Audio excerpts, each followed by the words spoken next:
예산의 법적 기초. 자, 이 파트는 우리나라 이제 예산과 관련된 법률 체계를 좀 살펴보는 겁니다. 자, 먼저, 자, 우리나라 예산 운영과 관련된 기본법, 바로 국가재정법이에요. 자, 다시, 아까 예산하고 기금을 합쳐가지고 뭐라고 표현한다 그랬죠? 통합예산 또는 통합재정이라 그러거든요. 근데 이 재정은 기본적으로 누구의 재정이죠? 공공부문 하면 크게 국가가 있고 지방정부가 있죠? 중앙정부가 있고 지방정부가 있는데 중앙정부를 흔히 국가라 그러지. 그래서 국가재정법은 누구의 재정을 규율하는 법이에요? 국가의 재정을 규율하는 법이야. 그래서 이제 이것도 2009년도에 만들어진 법인데 그 이전에는 어땠냐면요. 이 예산을 규율하는 예산회계법이라는 게 있었고 기금을 규율하는 기금관리기본법이 따로 있었어. 이걸 좀 합쳐가지고 2009년도에 만들어진 법이 뭐? 국가재정법입니다. 자, 그래서 네모 1번에 예산, 기금 등 국가 재정에 관한 기본법이에요. 자, 그러면 이 법 1조에서 규율하고 있는 것 좀 봅시다. 법 1조에서 규율하고 있는 거.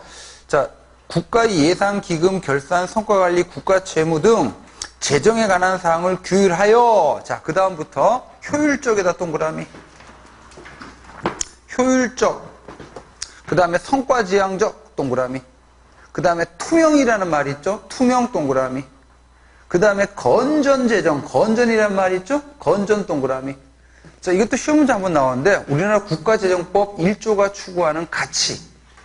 첫 번째 뭐예요? 효율성 있고, 성과지향성 있고, 투명성 있고, 건전성 있죠? 그래서 이제 이거 네 가지가 나와 있는데 크게 보면요. 여러분 재정 있죠? 재정을 평가하는 기본적인 기준은요. 크게 보면 효율성과 건전성이야.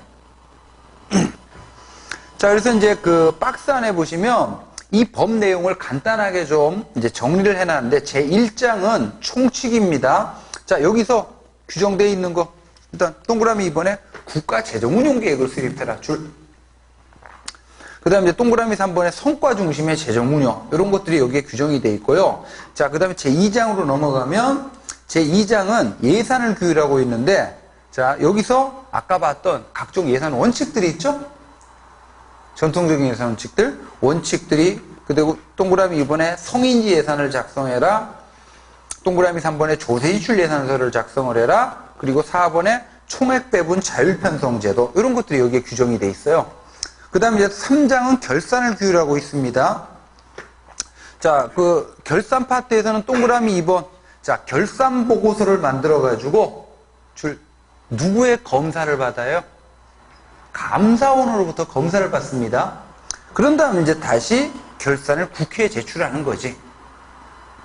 자, 그 다음에 이제 4장은 기금을 규율하고 있어요. 여러분, 해마다 예산안을 편성해서 국회에 제출하듯이 해마다 뭐? 이번에 이름 기금운용계획안이에요. 명칭이.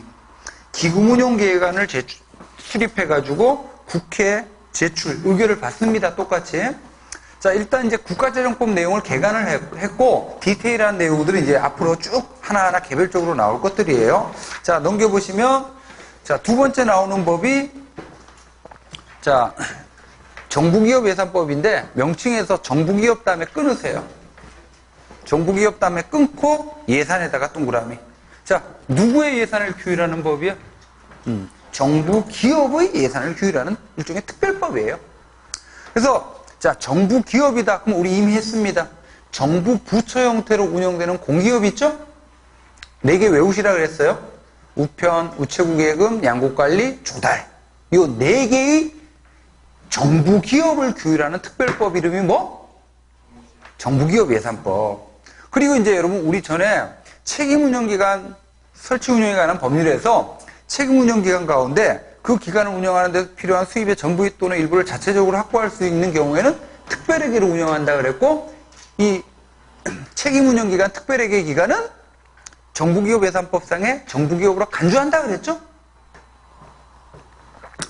자, 이들을 이제 규율하는 법인데 여러분 자, 이 4대 정부기업은 통제도 중요하지만 뭐도 중요해요?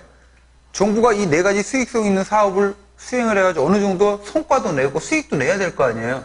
그러기 위해서는 어느 정도 그 사업 운영 주체에게 뭐를 줘야 돼요? 재량과 자율성을 줘야 돼요. 그러기 위해서 만들어진 법인데, 그래서 정부기업예산법의 특징 봅시다. 양가로 1번, 뭐로 운영을 해라? 특별회계, 자체 수입으로 자체 지출에 충당하도록 특별회계로 운영하라고 규정이 되어 있고, 그 다음에 여기서는 양가로 5번, 요것만 좀 세항 목간의 전용 요건 완화라 그러는데, 여러분 자 아까 여러분 한정성 원칙에서 자 정해진 목적이 아니라 다른 목적에 쓰면 돼요, 안 돼요? 안 돼요. 근데 이제 다른 목적에 쓰는 예외적인 케이스가 전용이라는 게 있다 그랬죠? 전용.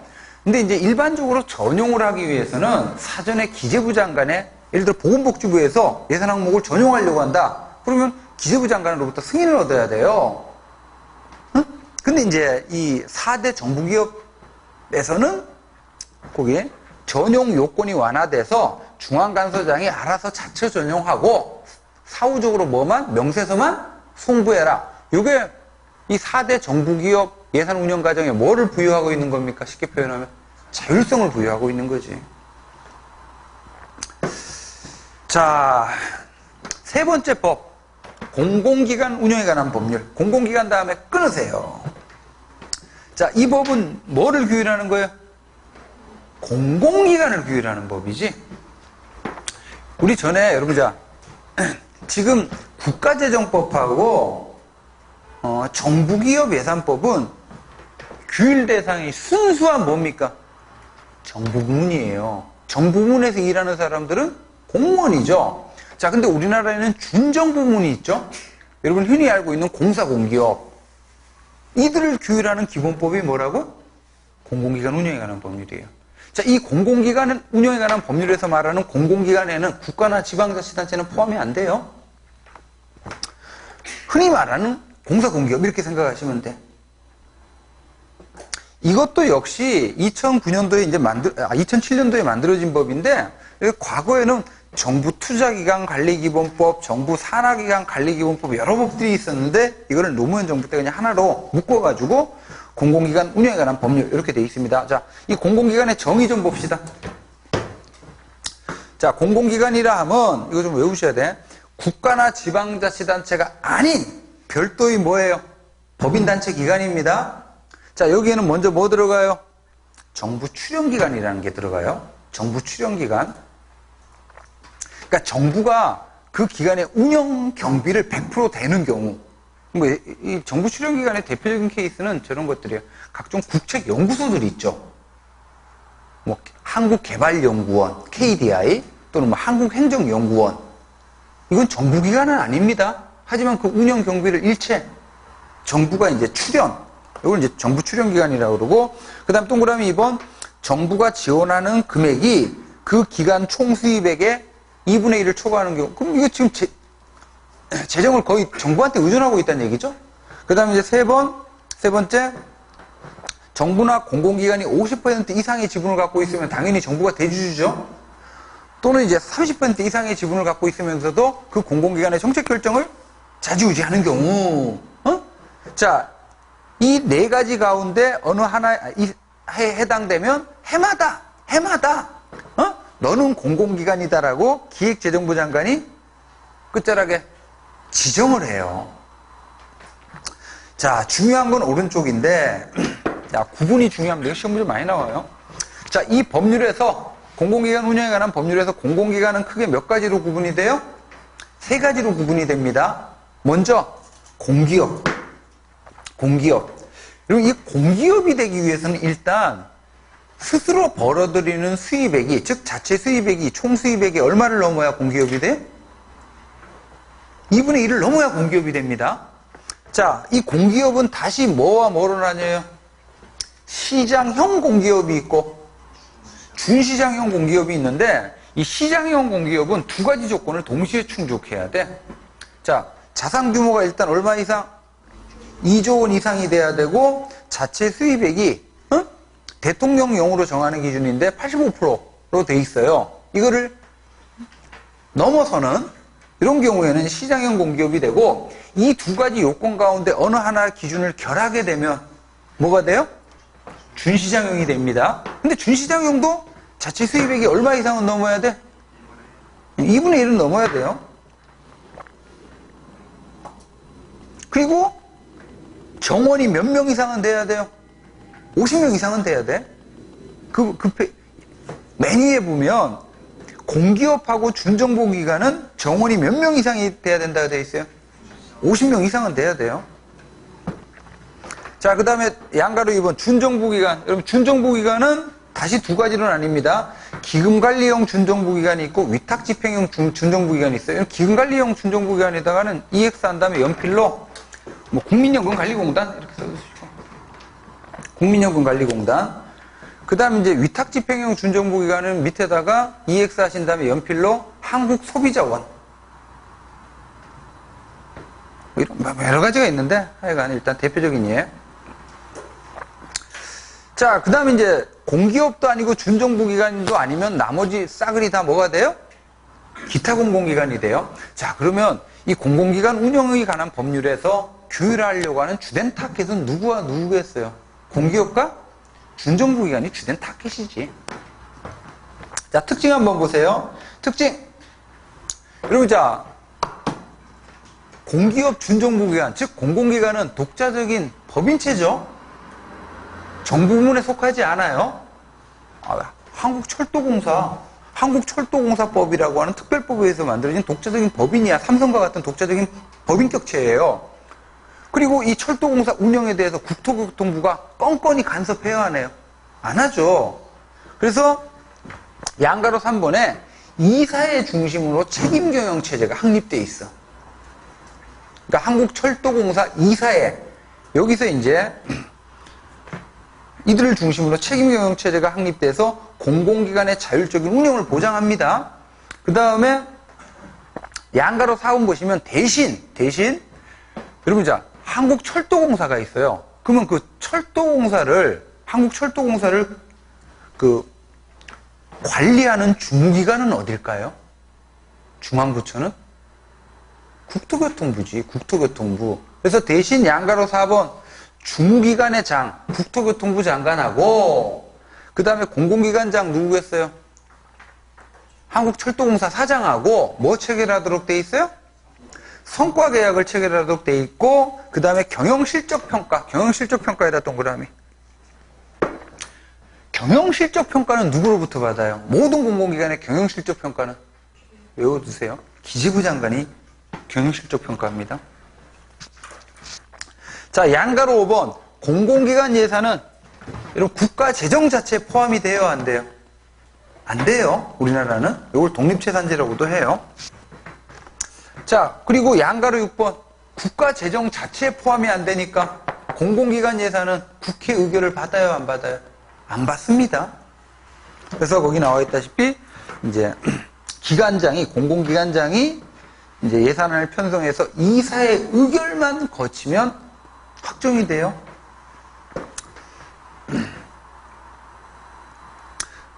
그 밑에 공공기관 지정 현황이라고 표 하나 있죠. 표. 이거 2017년도 기준인데 이거 해마다 바뀌어요. 해마다. 그래서 요거는 나중에 여러분 기회 되시면 공공기관별로 주무기관이 있고, 이 공공기관을 공공기관별로 성격에 맞는 주무기관이 있고, 아까 예를 들어 코레일이다 그러면 한국철도공사다 그러면 국토교통부 이런 식으로. 근데 이제 이 공공기관을 총괄하는 중앙부처는 또 어디죠?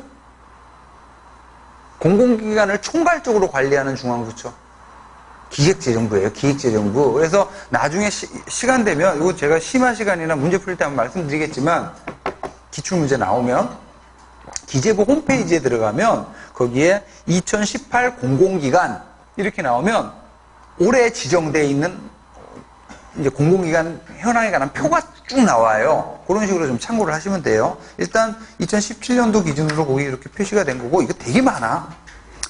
자, 이렇게 참고해서 보시고 457페이지로 넘어갑시다. 자, 중앙예산기관이라는 주제가 나오는데, 여러분,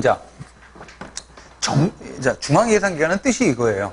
정부 전체의 예산안을 편성해가지고 국회에 제출하고, 그 다음에 모든 정부 부처의 예산을 관리 감독하는 중앙부처, 이걸 중앙예산기관이라 그래. 우리나라에 어디에 해당돼요? 기획재정부가 여기에 해당이 돼요. 자, 근데 여러분 네모 1번에 재무행정의 트로이카라고 돼 있어요. 여기 좀 줄쳐두시고, 한 국가의 재무 행정과 관련된 3개의 중요한 조직이 있어. 트로이카니까 몇 개? 3개. 자, 그래서 먼저 뭐 있습니까? 동그라미 1번에 중앙예산기관 줄, 그 다음에 동그라미 2번에 수입지출총괄기관 줄, 세 번째 중앙은행인데, 이런 그 동그라미 2번에 수입지출총괄기관이 뭘 말하냐 하면, 아까요, 국고수지 총괄기관을 말해. 국고로 들어오는 수입과 국고에서 나가는 지출을 총괄하는 부처. 자, 이게 바로 뭐예요? 수입지출 총괄기관이야. 일반적으로 수입지출 총괄기관, 국고수지 총괄기관은 누구라고 그랬죠? 재무부예요. 재무부. 그리고 이 재무부하고는 별개로 중앙예산기관이라는 게 있어요. 각 부처의 예산을 관리 감독하고 정부 전체 예산을 편성하고 관리하는, 이게 중앙예산기관인데, 이건 미국 기준으로 보는 게 나아요. 여러분, 미국은 국고수지 총괄기관, 수입지출 총괄기관이 재무부죠, 현재. 재무부예요. 그리고 미국에서의 중앙예산기관은 뭐라고 되어 있습니까? 이건 기억하세요? OMB라고 그래요. OMB. 오피스 오브 매니지먼트 앤드 버젯. 여러분, 미국의 중앙예산기관 OMB는 어디에 소속이 돼 있어요? 대통령에 소속이 돼 있어요. 그리고 우리 전에 미국의 현재 중앙인사기관은 뭐였었죠? OPM이었었죠? OPM, 오피스 오브 퍼스널 매니지먼트. 그래서 미국은 중요한 특징이 중앙예산기관하고 중앙인사기관이 누구에 직속돼 있어? 대통령에 직속돼 있어요. 이 얘기는 대통령이 예산과 인사를 갖고 행정관리 능력을 발휘하게끔 하겠다는 거죠.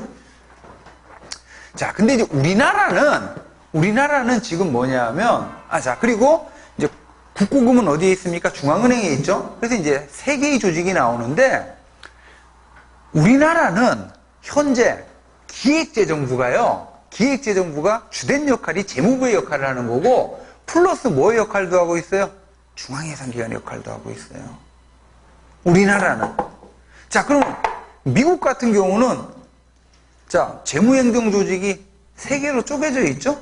요걸 3원형이라 그래요. 우리나라는 뭐예요? 기재부가 재무부의 역할하고 중앙예산기관의 역할을 함께 하고 있죠? 그리고 이제 한국은행, 중앙은행 따로 있고. 그래서 우리나라는 지금 현재 2원형이 되는 거지. 여기 지금 2죠? 2원형. 그래서 이제 네모 2번에 중앙예산기관의 유형, 3원 체제냐, 2원 체제냐가 바로 중앙예산기관하고 국고수지 총괄기관이 분리됐느냐, 통합됐느냐 이 얘기예요. 자, 이런 식으로 좀 여기는 보시면 되고, 자, 나머지는 그냥 여러분들이 넘기세요. 자, 459페이지로 갑시다. 자, 오늘 할 가장 중요한 내용인데, 지금까지 한 내용 가운데 가장 중요한 게 예산 원칙이에요. 그 다음에 두 번째로 중요한 게 아까 정부 회계제도 있지? 그 다음에 이제 세 번째로 중요한 게 이 예산의 종류인데, 자, 거의 단답식입니다. 먼저, 네모 1번에 세입세출의 성질에다 동그라미 하세요. 세입세출의 성질. 여러분, 세입세출의 성질을 기준으로 예산을 나눠보면 뭐하고 뭐로 나뉜다고? 일반회계, 특별회계. 자, 여러분, 정부 예산의 대표는 뭡니까? 일반회계예요. 일반회계. 그래서 뭐 일반적인 국가활동, 일반적인 국가활동이다 보면 이거지. 국방, 치안, 교육, 노동, 복지 뭐 다 해요. 이렇게 일반적인 국가활동을 위한 모든 수익과 모든 지출을 하나로 망라해가지고 편성한 예산, 이게 바로 일반회계지. 그래서 일반회계 예산은 두 번째 줄 끝자락에 예산 통일성 원칙과 무슨 원칙? 예산 단일성 원칙에 입각하는 거죠. 자, 일반회계가 있으면 반대적인 표현이 뭐예요? 특별회계. 그래서 2번에 보시면 특별회계 예산은, 자, 첫 번째 줄, 예산이 하나로 통일돼서 계리되는 일반회계와는 달리, 자, 특별회계 뜻! 특정 수입을 그대로 어떻게 해요? 특정 지출에 쓰기 위해서 일반회계와는 구분해서 별도로 계리되는 예산. 요거를 특별회계 예산이라 그래요. 그럼 여기 잠깐요. 특별회계 예산은 원칙일까요? 예외일까요? 예외지. 그럼 정부의 재정은 뭐로 운영하는 게 원칙이야? 일반회계가 원칙이야. 이 특별회계가 기금은 예외예요. 그래서 이제 이 특별회계를 설치할 수 있는 경우는 함부로 설치되는 것이 아니라 표에 보시면 국가재정법 4조에서 자, 특별회계 설치 요건에다가 네모. 자, 특별회계는 다음 세 가지 경우에만 설치할 수 있어요. 첫 번째 줄, 국가가 특정 목적의 사업을 운영하기 위해서. 자, 이 목적에서 설치되는 특별회계의 대표가 뭐예요? 4대 정부기업이지. 우편, 우체국 예금, 양국관리 조달. 그 다음에 두 번째, 특정 자금을 보유 운영하기 위해서 특별회계를 설치할 수는 있는데 현재는 없고요. 그 다음에 세 번째, 기타. 특정 수입으로 특정 지출에 충당하기 위해서 설치되는 특별회계인데 그 세 번째 기타 특별회계에서는 목적세, 교통시설 특별회계 여기 줄쳐두세요. 교통시설 특별회계. 목적세라고 돼 있는 거 안에 보면 교통시설 특별회계. 여러분 아까 대표적인 목적세 뭐 떠올리는 교통세. 그래서 이제 교통세로 거둔 건 어디에 씁니까? 교통 분야에 쓰죠. 이렇게 해서 이제 설치된 특별회계를 교통시설 특별회계라 그래요. 자, 그 밑에 특별회계 특징 보시면 동그라미 1번 특별회계는 예산 단일성 원칙이 예외가 되죠. 동시에 또 뭐 예외가 돼요? 통일성 원칙이 예외가 되는 것들. 그 다음에 동그라미 2번 자, 특별회계는 동그라미 자, 각각의 개별적인 특별회계가 설치가 되기 위해서는 두 번째 줄, 맨 밑에 줄 뭐가 제정이 돼야 돼요? 개별 법률이 제정이 돼야 돼요. 개별 법률 동그라미. 대통령령이 아니고 개별 법률이 제정이 돼야 돼. 그래서 여러분 거기에 내용 각주 봐봐요. 그 상단 가운데쯤에. 자, 이게 국가재정법 4조인데 그냥 법조항 그대로 따왔어. 자, 1항 뭐 읽어봐요. 여러분들이 리딩 해봐요. 1항. 그 다음에 2항. 2항은 일반에게는 동그라미. 일반에게는 동그라미. 일반에게에 대한 개념정의예요.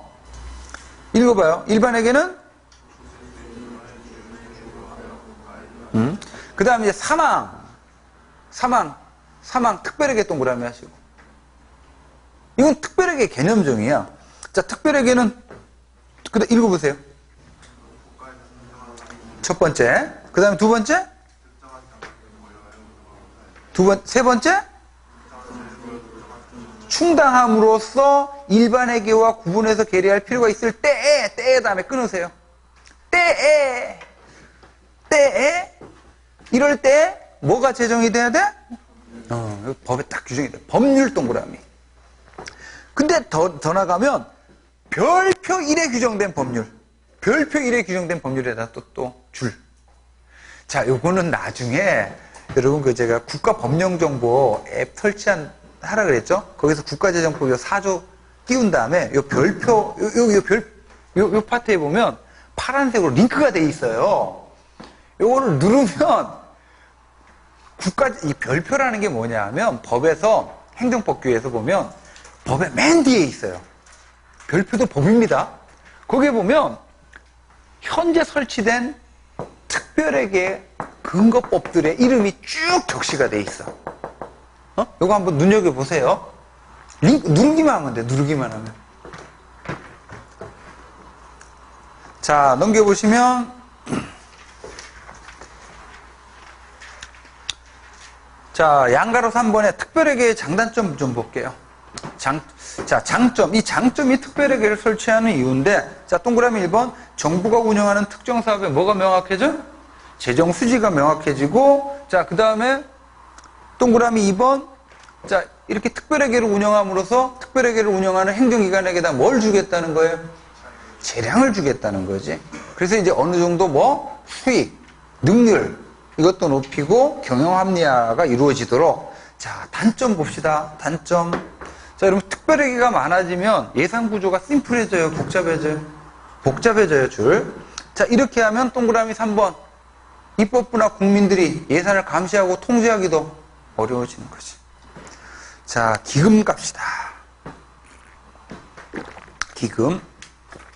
여러분, 기금은 저거 생각하시면 돼요. 아까 잠깐 예를 들었다시피 국민연금기금 또는 뭐 수출보험기금 이런 거 생각하시면 됩니다. 자, 일종의 국가가 지금 뭐 하는 거예요? 연금 사업하는 거죠. 또 국가가 보험 사업하는 거죠. 그죠? 자, 이렇게 자, 연금과 또는 보험과 같은 국가가 특수한 정책 목적 사업을 수행하는데 만약 여러분 보세요. 이걸 예산으로 운영하게 되면 예산에 적용되는 각종 통제 장치들이 너무 많아요. 아니 예를 들어 국가가 운영하는 국민연금 사업이나 매치라이프, 뭐 ING 생명에서 하는 보험 사업이나 본질은 어때요? 같잖아. 보험 사업이라는 보험이나 연금이라고 하는. 자, 근데 국가가 운영하는 이런 보험이나 연금과 같은 특수한 정책 목적 사업인데 만약 예산으로 운영하게 되면 여기에 적용되는 뭐가 많아요? 통제 장치들이 많아가지고 이 사업의 효율적인 운영이 어려워. 그래서 자, 첫 번째 줄 끝부분 예산 원칙의 일반적인 제약으로부터 벗어나 자, 여기다 형광펜 신축적인 운영. 신축적으로 운영이 되도록 자, 역시 뭐가 설치가 돼야 돼요? 뭐가 제정이 돼야 돼? 법률 동그라미 하시고 자, 근데 우리나라의 중요한 특징 기금 사업은 예산 외로 운영이 돼요. 이렇게 이제 예산 외로 보유 운영되는 자금입니다. 자, 그래서 여러분 그 역시 내용 각주 1번 봐봐요. 이제 국가재정법 5조. 자, 동그라미 1번. 기금은 동그라미. 기금은 여러분들 읽어보세요. 자,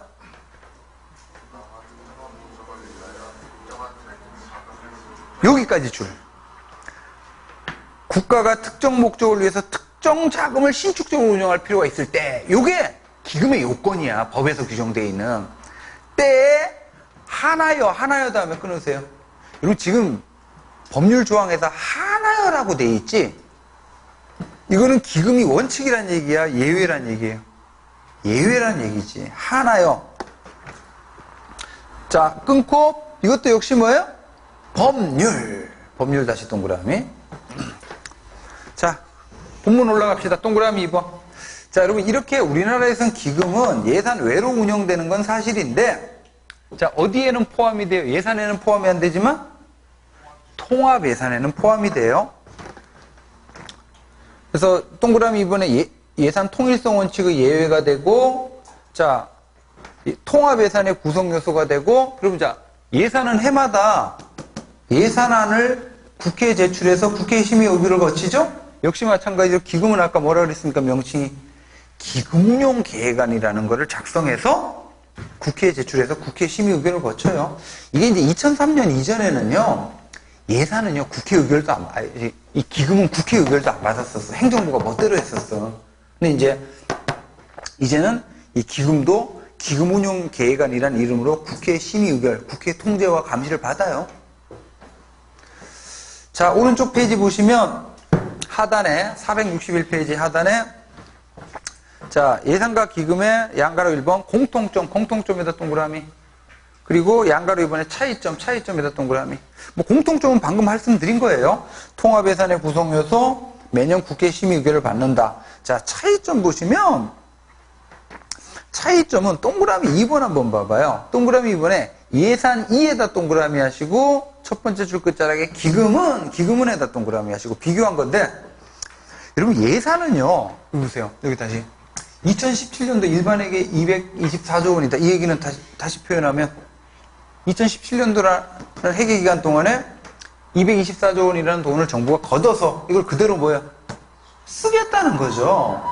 근데 여러분 기금은요 그게 아니에요. 국민연금 기금처럼 어떻게 합니까? 여러분이나 제가 내는 보험료를 토대로 해가지고 뭐를 쌓아가는 거야? 돈을 쌓아가는 거지. 그래서 어떻게 해요? 얘를 조성만 하면 안 되고 뭐야? 쌓아둔 돈을 쌓아놓고만 있으면 안 되지. 굴려야 될 거 아니야. 그래서 국민연금이 어떻게 해요? 뭐 애플에다가도 주식도 사고 뭐 채권도 사고 이런 식으로 해야지 수익을 내야지. 어제 뉴스 봤더니 마이너스래죠? 여러분 지금 노후가 걱정이 돼 지금. 그래서 기금은 조성된 자금을 해계연도에서 운용을 해가지고 계속 이제 돈을 축적해 나가는. 그 다음에 3번 다시 동그라미 3번 예산이에다가 동그라미, 그리고 첫 번째 줄 끝자락에 기금은 따로 동그라미. 여러분 예산은 뭐가 주된 재원이에요? 조세 수입이 주된 재원이죠. 이걸 재원으로 해서 유상급부야 무상급부야? 무상급부. 아니 세금 안 낸 사람도 국방 서비스 받잖아. 반대로 기금은요, 자 최초에는 기금, 그러니까 예를 들어 기금이 새로 시작이 됐어. 그때는 돈이 없죠. 그때 처음에 이제 일정 정부가 출연금을 내고 민간 부담금, 그리고 이제 운영 수입 등 수입원들이 다양하고 이제 융자 사업 등과 같은 유상급부를 제공해요. 그래서 국민연금 보험료를 낸 사람만이 나중에 뭐예요? 국민연금 기금을, 연금을 받는 거지. 자, 그 다음에 다음 페이지 동그라미 4번. 여러분 지금 이렇게 일반에게 특별하게 기금이 있는데, 여기서 여기 보시면 일반회계 쪽으로 갈수록요 초점이 뭐냐면 통제와 합법성에 있어요. 자, 반대로 요 기금 쪽으로 갈수록 상대적으로 통제보다는 뭐 재량, 자율성, 그리고 합법성보다는 효율성, 여기 이제 초점이 가는 거예요.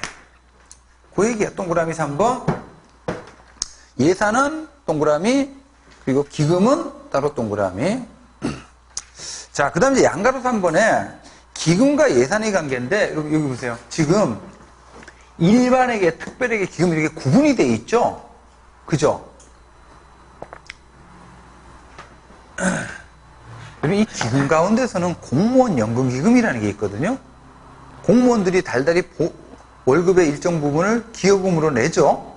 이걸 토대로 공무원 연금기금을 운영한 다음에 여기서 어떻게 해요? 공무원들에게 퇴직연금이 나가요. 근데 이 공무원 연금기금은 이미 고갈돼 버렸어. 그러면 앞으로 퇴직하는 공무원들 연금을 못 주죠? 그럼 뭐로 메워줘야 돼요?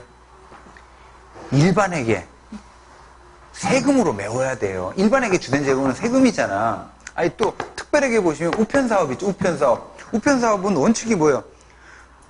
자체 수입으로 자체 수출에 써야 되는 거거든?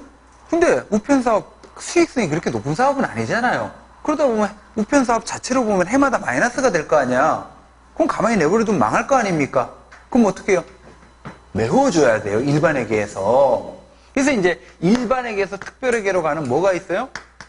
이걸 이제 전입금이라 그러고, 특별회계 기준으로 봤을 때는 전입금. 그리고 이제 일반회계에서는 나가는 돈이죠. 이걸 전출금이라 그래요. 그래서 그것만 양가로 3번에 보시면 두 번째 줄 끝자락에 회계와 기금 간에 또는 회계 및 기금 상호 간에 어떻게 해라? 여유자원을 전입 전출해서 통합적으로 활용할 수 있도록 이렇게 이제 구분이 법에 규정이 돼 있어요. 자, 463페이지 이번에는 통합예산 갑시다. 자, 다른 말로 통합재정이라고도 하는데, 자, 출신 부분. 중앙정부 동그라미, 지방정부 따로 동그라미. 그래서 중앙정부의 일반회계 특별회계 기금, 그리고 지방정부의 일반회계 특별회계 기금, 이걸 모두 포괄하는 게 바로 뭡니까? 통합예산이에요. 자, 여러분, 통합예산을 왜 작성하느냐? 근거. 여기 보세요. 일반회계 따로죠? 특별회계 따로죠? 그리고 중앙정부 예산 따로, 지방정부 예산 따로죠? 자, 그러면 우리 국민경제의 3대 주체가 있어요. 정부, 가계, 기업이 있는데 이 국민경제의 3대 주체 가운데 정부 부문이 대한민국이나 국민경제에 미치는 효과나 영향을 정확하게 보려면 이렇게 따로 편성되어 있는 것들을 하나로 어떻게 해요? 묶어야 될 거 아니에요. 그래서 통합예산 작성의 근거는 동그라미 3번 줄 치세요. 정부의 재정이 국민소득, 통화, 국제수지와 같은 국민경제에 미치는 효과를 파악하기 위한 게 통합예산 작성의 가장 중요한 근거입니다. 자, 특징 보시면 이것도 시험 문제 자주 나오는데 양가로 2번 승계 개념으로 도입이 돼요. 자, 이게 무슨 말이냐면 이게 단순하게 합하면 안 된다는 얘기야. 방금 봤다시피 여러분 자 보세요. 회계와 기금 간에 돈이 왔다 갔다 하죠. 그럼 예를 들어서 일반회계에서 특별회계로 가는 전출금 100억 이렇게 잡혀 있어요. 그 다음에 특별회계에서는 일반회계에서부터 들어온 전입금 100억 이렇게 잡혀 있단 말이야. 이거 단순하게 지금 같은 돈이잖아. 그냥 단순하게 합하면 200억이 되죠? 이렇게 계산하면 된다 안 된다? 안 된다는 거. 둘 중에 하나는 차감을 해줘야 된다는 얘기죠. 이걸 승계 개념이라 그래요. 자, 나머지는 보시고, 자, 밑에 박스 보세요. 플러스 심화해 보시면, 우리가 이제 학문적으로는 다시, 이제 재무행정에서 이론적으로는 통합 예산 또는 통합 재정이라고 표현하는데, 기재부에서 사용하는 용어는요, 그림 보시면, 통합 예산이라는 표현을 안 써요. 뭐라고 썼습니까? 비금융 공공부문이라 그래. 거기 비에다가 동그라미 하세요. 금융이야, 비금융이야? 비금융입니다. 비금융. 그래서 기재부에서 사용하는 용어는 비금융 공공부문이라고 표현해요. 여기 참고해서 보시고. 자, 나머지는 여러분이 보시고, 자, 이렇게 해서, 자, 이게 예산의 종류 가운데 지금까지 본 게 가장 기본에 해당하는 것들이에요. 자, 그 다음에 이제 465페이지부터는 이제 개별적인 별개의 하나하나의 예산 제도들인데, 예산의 종류들인데, 먼저 4번. 그러니까 여기서부터는 개념들이 중요해. 4번 보시면 조세출 예산. 자, 조세출 다음에 끊고 예산에다 동그라미. 그럼 이것도 역시 풀이하면 뭐에 관한 예산이에요? 조세출에 관한 예산이거든요. 그러면 조세출의 뜻을 알고 있어야 돼. 이 조세로 지출을 한다 이런 뜻이 아니고 얘는 뜻이 뭐냐면요. 조세 감면을 말해요. 조세 감면이 뭡니까? 정부가 받아야 될 세금 깎아주는 거. 이걸 조세 감면이라고 그러지. 자, 그럼 예를 들어 요즘 뭐 뉴스에도 현대자동차가 뭐 수익성이 안 좋다 뭐 이런 얘기들이 자꾸 나오는데 예를 들어 현대자동차라는 회사가 있어요. 이 현대자동차라는 회사가 대한민국 국민경제에 차지하는 비중이 크잖아. 고용도 많고. 근데 이제 자동차 경기가 불경기가 돼가지고 현대자동차라는 회사가 망하려고 해. 그럼 이제 파급 효과라는 이런 게 크다 보니까 정부가 개입을 해가지고 어떻게 하냐면 현대자동차를 살리려고 보조금을 100억을 지급할 수가 있어요. 자, 근데 이렇게 정부가 보조금 100억을 줘가지고 현대자동차를 살릴 수도 있지만, 자, 상대적으로 어떻게 하냐면 현대자동차가 정부한테 내야 될 세금이 있죠. 세금. 예를 들어 법인세를, 조세를 내야 될 세금을 100억 뭐 합니까? 감면해 줄 수도 있어요. 그러면 현대자동차 입장에서 봤을 때는 정부로부터 100억이라는 보조금을 받으나 아니면 정부한테 내야 될 세금 100억을 감면받으나 그 경제적인 효과는 어때요? 같잖아. 자, 근데 이 보조금 100억은요, 정부의 세출 예산에서 나가는 일종의 직접 지출이야. 그리고 모든 정부의 직접 지출은 세출 예산에 계상이 돼가지고 누구의 통지를 받아요? 국회의 통지를 받아요. 근데 이거와 경제적 효과는 동일한 조세 감면은요, 국회 통지 없이 정부가 멋대로 했었거든. 그래서, 자, 직접 지출인 보조금이 세출 예산에 계상이 돼서 국회의 통지를 받듯이 그와 동일한 효과를 갖는 조세 감면, 즉, 조세출도 정부가 멋대로 하지 말고 1년간의 조세출에 관한 예산서를 만들어서 국회의 통지를 받아라! 라는 취지에서 시작된 게 조세출 예산제도예요. 자, 동그라미, 양가로 2번이 중요합니다. 자, 조세지출의 뜻, 쉽게 표현하면 조세 감면이에요. 자, 뭐와 동일한 경제적 효과를 갖는다? 보조금과 동일한 경제적 효과를 갖는다. 그래서 여러분들 조세지출을 6글자로 숨겨진 보조금이라고 그래요. 보조금과 동일한 효과를 갖다 보니까. 자, 두 번째 줄, 세출 예산상의 직접 지출 동그라미. 직접 지출인 보조금이 입법부의 심의를 거치는 것처럼 동일한 효과를 갖는 간접 지출 동그라미. 조세 지출도 입법부의 통제를 받아라라는 인식에서 출발한 제도예요. 자, 양가로 3번 보시면 얘는 이제 1967년 서독에서 처음 시작이 된 제도고, 체크. 자, 우리나라는 세 번째 줄, 2011 회계연도부터 이제 국가재정법에서 해마다 조세지출 예산서를 작성해서 국회에 제출하라고 의무화돼 있어요. 자, 여러분 그 맨 밑에 표를 한번 보시면 그 표의 제목 조세지출에 문제점이 있으니까 문제점 동그라미. 뭐가 필요한 거야? 조세지출을 통제하는 조세지출 예산제도가 필요한 거지. 그런 식으로. 그럼 이제 조세지출에 어떤 문제점이 있냐? 자, 동그라미 1번. 자, 특정 산업을 육성하는 유효한 정책 수단인데, 두 번째 줄, 국고 수입이 상실돼요. 아, 여러분, 우리 전에 2009년도 글로벌 금융위기인가 그때요. 하여튼 경제위기가 오면 집이나 차 같은 경우는 큰 돈 들어가죠. 잘 팔려, 안 팔려? 안 팔려요. 부동산이나 이 자동차 같은 경우는. 근데 자동차 같은 경우는 파급 효과가 굉장히 크거든요. 그때 어떻게 했냐면 자동차가 너무 안 팔려가지고 정부가 자동차를 사면 세금 내야 되죠. 등록세, 취등록세를 내야 되거든. 예를 들어 뭐 소나타가 2천만 원이다. 그러면 뭐 한 200만 원 가까이 이렇게 내야 돼요. 근데 그해 2009년도 일시적으로 그걸 감면해 줬어요. 그러면 소비자 입장에서 봤을 때는 차값이 200만 원이 싸진 거나 똑같아. 근데 뭐 그때 그러다 보니까 막 자동차가 엄청나게 팔렸어요. 그때 200만 원이 싸졌는데. 자, 이렇게 하다 보니까 자동차 산업을 살리는 이 특정 산업을 육성하는 유효한 정책 수단은 되는데 그만큼 정부의 조세 수입이 줄어들죠. 그리고 과세의 불공평을 초래한다는 건 뭐냐면, 자, 그나마 자동차를 살 능력이 되는 사람만 어떻게 해요? 혜택을 보는 거잖아요. 자, 그리고 이제 직접 지출이야, 간접 지출이야, 동그라미 2번. 간접 지출이다 보니까 눈에 잘 띄어요, 안 띄어요? 안 띕니다. 낮은 가시성. 그리고 이제 조세와 관련된 중요한 법원칙이 조세법률주의다 보니까 한번 이제 만들어지면 이 지속성이 커요. 그래서 경직성이 크고 정치적으로 이용될 가능성이 높아서 이런 문제점들 때문에 뭐가 필요하다고?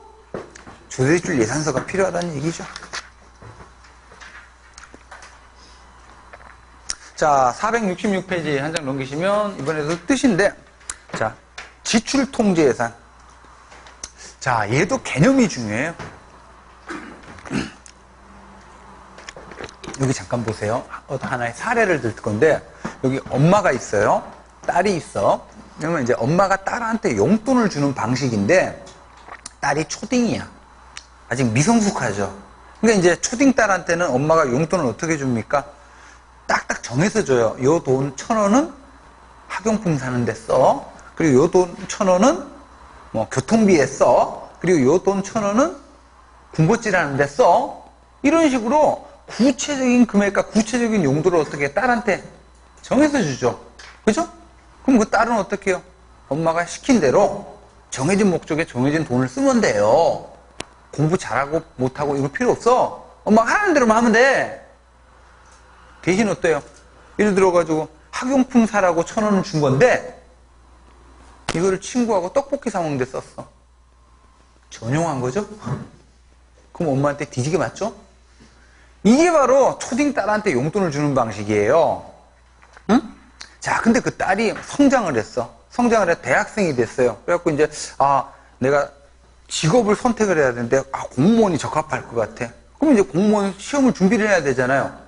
그럼 이제 학원비도 들고 책값도 들고 그래서 이제 어떻게 하냐면 엄마를 찾아온 거야. 엄마를 찾아와가지고 엄마 저 1년간 공무원 시험을 준비해 보려고 해요. 근데 돈이 그랬더니 엄마가 장한 딸 근데 돈이 들어요. 그래 얼마가 들어? 뭐 학원비 책값 해가지고 한 달에 한 50만 원 들 것 같아요.